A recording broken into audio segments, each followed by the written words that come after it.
Assalamualaikum warahmatullahi wabarakatuh. Selamat siang teman-teman semua. Perkenalkan, nama saya Cak Kembi ya. Saya adalah hobiis kura-kura. Kali ini saya akan membahas tentang kura-kura lumpur dari Amerika ya. Di sini saya punya 3 ekor indukan. Kura-kura ini nama ilmiahnya adalah Kinosternon subrubrum. Nah, bentukannya seperti ini teman-teman ya.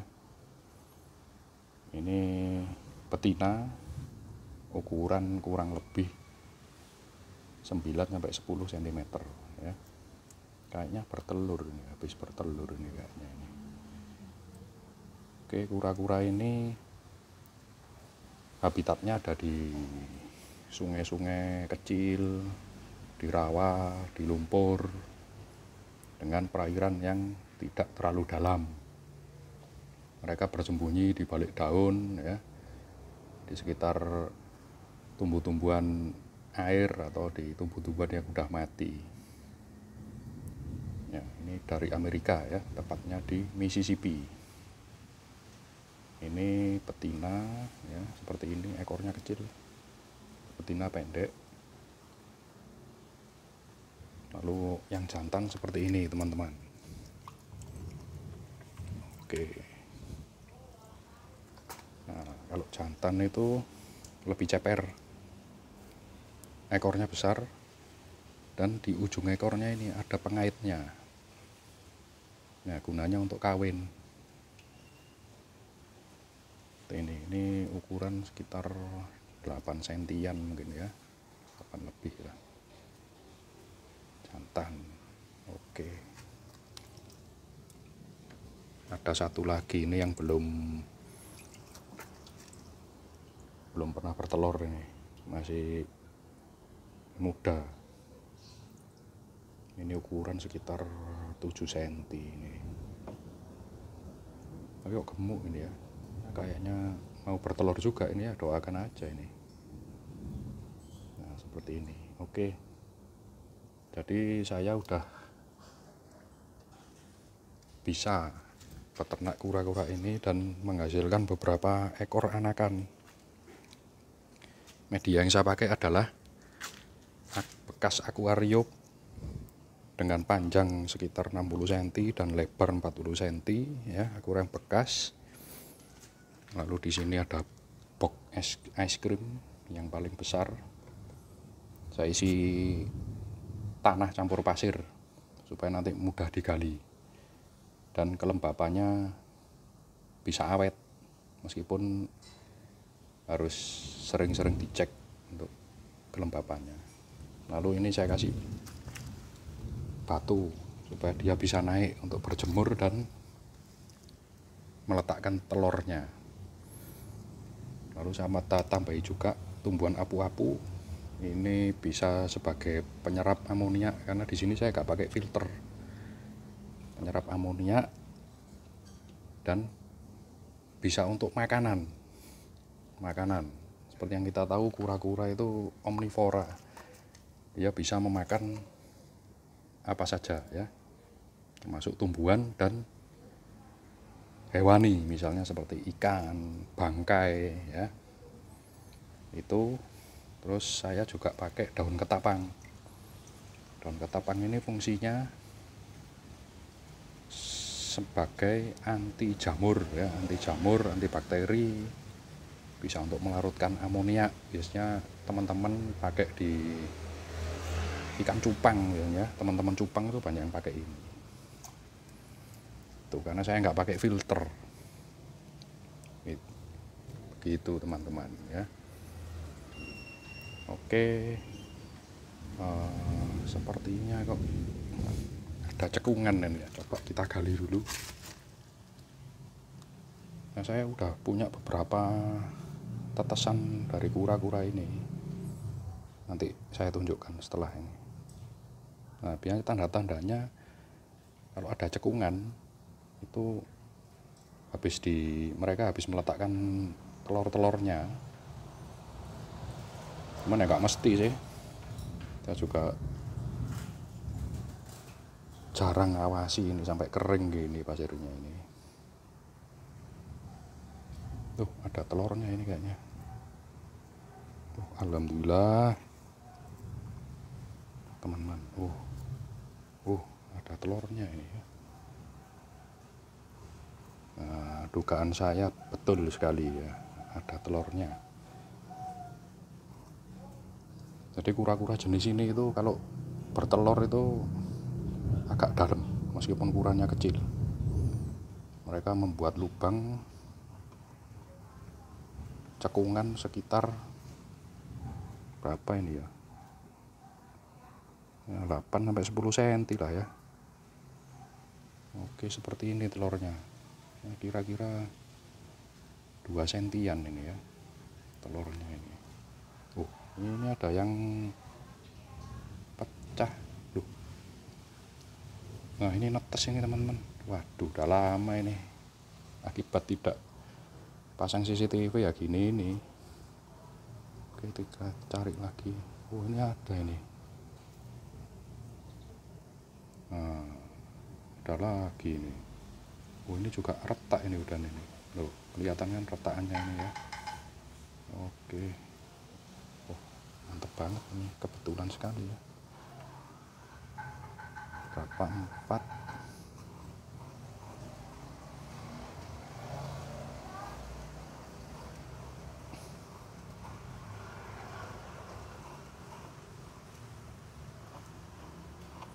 Ya, kita cuman mendapat 4 butir telur ya.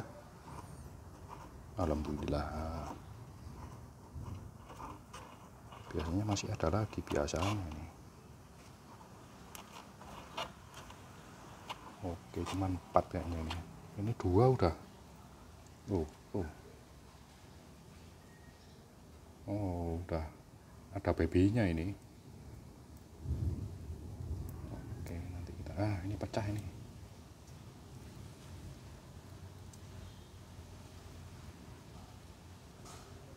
Nggak apa-apa punya di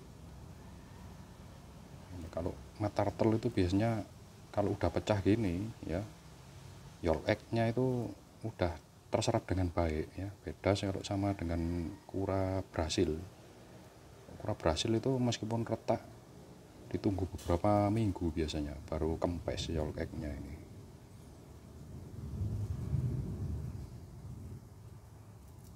Nah, oke. Nah, itu ya. Nah, ini.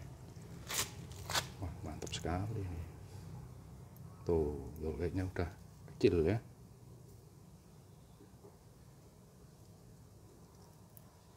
Berarti udah 3 bulan. Kalau saya, pengalaman saya, kalau udah pecah ini telurnya udah netes ini biasanya 90 hari sampai 100 hari. Nah, ini kalau akibatnya terlalu tidak memperhatikan hewan kita. Tapi nggak apa-apa, yang penting rajin nguras, tiap hari kasih makan ya, makanan yang bagus. Insya Allah hasilnya juga akan bagus. Ini wah mantep kan, kuning gitu ya. Kita potein aja apa ini.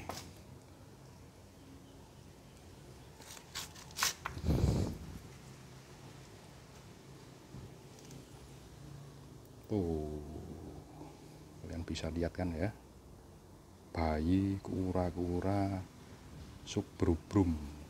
Nah, kan udah kecil sekali ini, mungkin 2-3 hari udah bisa lepas ini. Mantap ini. Oke, kita taruh di tempat teman-temannya dulu ya. Nah, ini ada 2 ekor ini kemarin tetesan saya di inkubator ada 2 ekor yang udah ada besar ini. Ini udah yolk egg-nya udah terserap dengan baik ya, udah lepas ini bagian.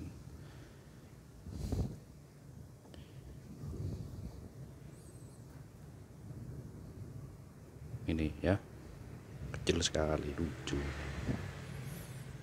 Nah, ini yang baru, masih ada dikit yolk egg-nya. Nah, kalau tips dari saya ya, untuk kura-kura baby ini, sebaiknya ketinggian air itu sebatas tempurungnya. Jadi kayak gini ini ya, kura kecil ini segini baru lahir. Terus ditempatkan dengan posisi miring ya, misalnya kayak gini, atau bisa kita ganjel pakai apa gitu ya, miring. Di sini ada tempat airnya, kalau dia pengen naik ke daratan nanti dia bisa naik ke sini, ke daerah sini ya. Saya cukup pakai box es krim aja, murah, serbaguna. Ukurannya juga nggak bisa besar ini, maksimal 15 cm udah besar banget ini ya. Oke, kita lihat lagi satunya, kayaknya satunya mau netes juga ini. Nah, ini apa nih, protein aja ini ya. Kura ini dulu saya dapat di teman saya ya, teman di Jakarta. Dapat laki satu, jantannya satu, betinanya dua. Piaraan lama sih dulu, kalau nggak salah dulu dapatnya dia di Surabaya, lalu pindah ke Jakarta, pindah domisili. Nah, itu saya incer udah lama, baru tahun 2000 berapa ya, 2019 kalau nggak salah, atau 2020 itu baru mau ngelepasin kuranya. Nah, lalu nggak ada setahun udah banyak anaknya. Kayaknya kura ini nggak ada musimnya sama sekali. Musim kemarau, musim hujan, tetap aja nelor. Ya alhamdulillah ya, cocok berarti di sini. Meskipun tempatnya rembes ini ya, yang penting menghasilkan. Namanya hewan kalau sampai beranak pinak itu berarti dia nyaman, teman-teman. Seneng dia di situ. Nah, ini ya. Ini saya pegang HP ini, pakai HP.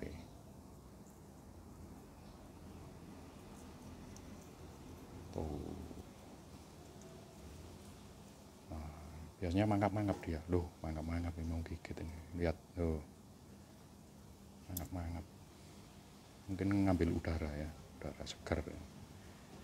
Nah kan, yolk egg-nya itu kalau turtle itu sampai bener-bener hampir 90% itu udah terserap ya. Jadi beda sama res, baru dia mulai retak-retak gitu. Makanya saya kalau ngoprek-ngoprek ini berani saya. Oke, kita pindahkan di sini ya.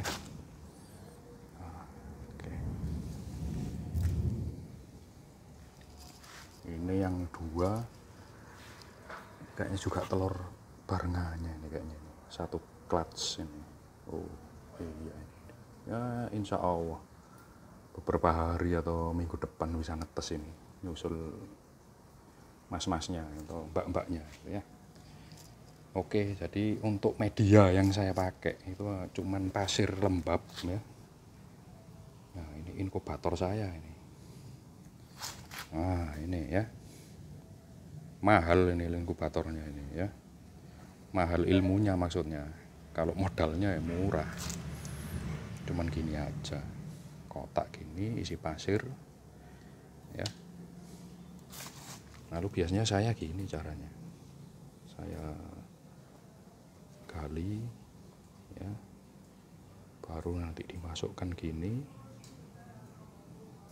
tutupnya dikit aja nggak apa-apa, kelihatan dikit maksudnya. Nah kayak gini, supaya apa, supaya kita bisa mengawasi ya. Kalau misalnya ya tiap seminggu 2 minggu kita cek, kita buka untuk kelembapan tanahnya, pasirnya ya. Kalau masih lembab, kira-kira masih lembab ya nggak usah dibuka ya, seperti itu teman-teman. Oke, kita ambil satunya lagi. Oke, ini mau netes juga nih kayaknya. Loh ini ya, netesnya masih dikit, pecahnya masih belum banyak ini. Wis, masuk sini dulu aja. Masuk sini, kita kubur ya sekitar berapa persen, 20-30% ya. Yang penting ada kelihatan putih gitu aja. Wis, alhamdulillah. Udah, terus kita tutup rapat teman-teman. Nah, gini. Rapat, nggak ada udaranya nggak apa-apa. Aman kan, masih ada. Kalau pengiriman juga biasanya kayak gini, ngirim-ngirim. Tapi kalau pengiriman lebih baik ada udaranya. Oke, jadi kalau masih di dalam telur mereka tidak butuh banyak udara, kecuali kalau udah netes dan telat beberapa hari atau beberapa minggu ya itu. Makanya saya pilih tempat yang transparan ya. Lalu pakai media pasir ya, pasir lembab. Transparan kenapa? Supaya bisa mudah diawasi. Nanti kita masukkan ke indoor atau di ruangan tertutup. Kalau kalian punya lemari kayu bekas atau punya kulkas bekas, itu bisa dimasukkan di situ ya. Itu. Kenapa kok harus rapat? Biasanya bisa kemasukan lalat, bisa kemasukan semut ya, bikin sarang di situ sehingga telurnya bisa rusak ya. Eman, gagal, melayang cuannya ya. Ya, kalau saya sih bukan cuan ya, yang penting hobi aja ini. Oke, ya ini ya anak-anaknya daripada indukan saya yang tadi ya. Ini anak-anak pertama ini ya. Tuh, udah besar-besar ini ya, insya Allah setahun lagi bisa menghasilkan ini. Kita lihat, ini jantannya ini teman-teman, ini jantan, dan ini turtle itu suka gigit ya. Ya ini jantan. Lihat, mantap ini ya. Hobinya ini gigit kalau turtle ini. Jadi kalau buat anak kecil ya jangan ini ya.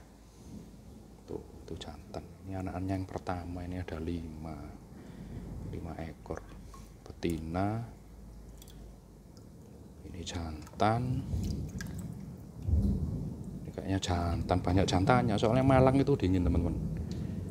Jadi kalau reptil kalau di tempat dingin itu anaknya jadinya jantan. Kalau di tempat yang panas kayak di Surabaya, Jakarta, kebanyakan jadinya betina biasanya. Kalau Malang kan dingin, Malang, Bandung, Jogja, juga yang dekat Merapi itu, daerah pegunungan itu ya jadinya kebanyakan jantan nanti. Ya, ini ada lagi. Nah, ini ya. Ini anak kedua kalau nggak salah, tetesan kedua. Ini ada lagi, mungkin ini yang ketiga. Tiap tetesan saya sendirikan ini. Dan ini ada yang unik ya. Kalau lainnya kan terang-terang semua ini ya. Ini hitam sendiri ini. Nah, ini. Kalau di reptil itu namanya morp, ya. Morp melanistik ya. Saya nggak tahu ya. Nggak begitu paham ya, tentang morp-morpan ini. Yang jelas ini hitam banget ini ya. Hitam, dan ini jantan. Tuh. Wah, jantan semua gini ya kura-kura saya ini. Tuh, lihat. Ini teman-temannya hitam dan lebih kecil. Nggak ada yang hitam kayak tadi, cuman satu ini aja. Tuh, ini nggak tahu ini yang keberapa nih, sebanyak pokoknya ini. Coba bayangin, dari cuman sepasang indukan aja bisa banyak gini ya. Alhamdulillah ya. Cocok mungkin di sini ya, padahal tempatnya cuman kayak gini loh. Kena matahari juga nggak terlalu panas ya. Mungkin turtle itu sukanya, kalau di habitatnya sukanya di daerah yang nggak terlalu panas ya. Nih ya, ini yang tadi nih. Oke, ya itu saja teman-teman pengalaman saya ya dan hobi saya. Semoga bisa menjadi hiburan ya, atau menjadi kesenangan ya, hobi. Kalau memang ada yang suka silahkan beternak ya, daripada nganggur. Nah ini kalau udah ini saya ratain gini teman-teman ya, saya ratakan gini, apa nanti kalau ada cekungan lagi kayak tadi bisa ketahuan ya. Terus kalau kering ini biasanya saya pakai ini, nah ya, semprotan tanaman ya, kita semprot kayak gini supaya lembab, secukupnya aja, nggak usah banyak-banyak. Biasanya meletakkan telur di situ indukannya. Oke, sekian dulu ya, semoga membantu, bermanfaat bagi teman-teman yang pengen peternak kura, hobis ya, yang melihat video saya, semoga bisa bermanfaat ya. Oke, nanti saya akan upload lagi insya Allah kura-kura yang ada di rumah saya ya, udah bisa ada konten. Kalau dibahas semua nanti kan apa namanya, kehabisan konten nanti ya, jadi satu-satu aja biar urut. Oke, terima kasih perhatiannya bagi yang menonton, terima kasih banyak, apalagi subscribe dan like ya, alhamdulillah kalau suka ya. Ya udah kalau gitu saya pamit undur diri maksudnya ya. Wes, oke, assalamualaikum warahmatullahi wabarakatuh.